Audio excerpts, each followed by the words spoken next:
কচুয়া উপজেলার ঐতিহ্যবাহী গোহাট উত্তর ইউনিয়নের পালগিরি বেগম রাবেয়া উচ্চ বিদ্যালয়ের প্রধান শিক্ষক মোহাম্মদ বিলাল হোসেন বিএসসির বড় ভাই, এই বিদ্যালয়েরই সহকারী শিক্ষক মোহাম্মদ হুমায়ুন কবির গত রাত ঢাকার একটি হাসপাতালে ইন্তেকাল করেছেন। ইন্না লিল্লাহি ওয়া ইন্না ইলাইহি রাজিউন। মুহররমের জানাজা এই মুহূর্তে অনুষ্ঠিত হবে পালগিরি বেগম রাবেয়া উচ্চ বিদ্যালয় মাঠে। আমাদের আজকের এই জানাজার পূর্বে দুই একজন যারা আলোচনা করবেন সেই কাজে আমরা আনুষ্ঠানিকভাবে যাব। আমি আমাদের আবু বকর সাহেবকে মাইক দেওয়ার জন্য আমি বিশেষভাবে অনুরোধ করছি।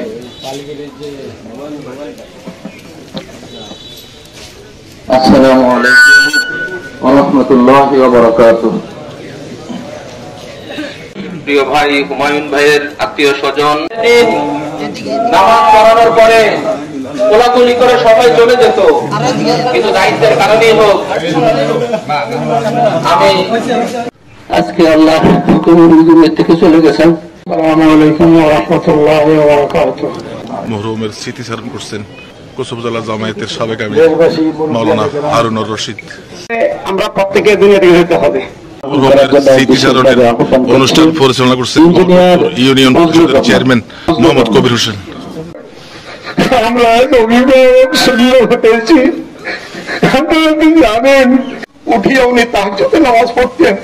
এক আলোচনা হয়েছে জনাব মরহুম মাস্টার হুমায়ুন সাহেবের ব্যাপারে। আমার আপনার উপস্থিতি সম্পর্কে এতক্ষণ যত কিছু শুনেছেন মাদ্রাস মহতারাম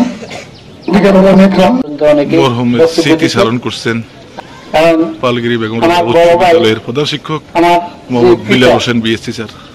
কথায় যদি কেউ মনে কষ্ট হয়ে থাকেন, আমি ওনার ছোট ভাই হিসেবে আমি আপনাদের কাছে করজোড়ে ক্ষমা চাই। আপনারা আমার বাইরে ক্ষমা করে দিবেন। আপনারা ক্ষমা করে দিচ্ছেন। আমার বাবাকে সর্বোচ্চ চেষ্টা করেছি, আমার বাবার জন্য যতটুকু করার চেষ্টা করেছি আমি করছি।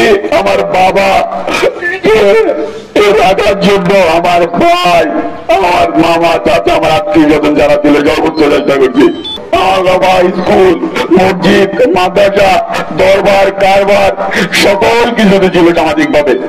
আমার বাবার কোথায় কাজে চলা ফেরায় যদি কোনো আপনাকে অসন্তুষ্ট বা রাগ করে থাকেন, তাহলে দয়া করে আমার বাবাকে ক্ষমা করে দিবেন। আপনারা আপনাদের করজোড়ে আমি হাত জোর করে আমি বলছি আমার বাবাকে ক্ষমা করে দিবেন। আমার বাবাকে ক্ষমা করছে। আমার বাবা ছিল আমার জীবনের একটা অঙ্গ।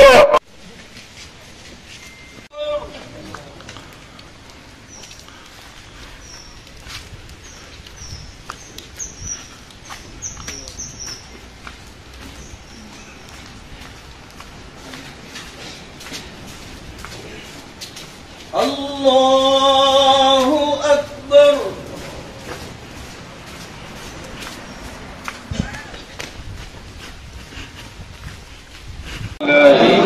মরহুমের জানাজায় বৃষ্টি দিয়েও অনেক মুসল্লিগণ অংশগ্রহণ করেছেন। আল্লাহুম্মা আমিন।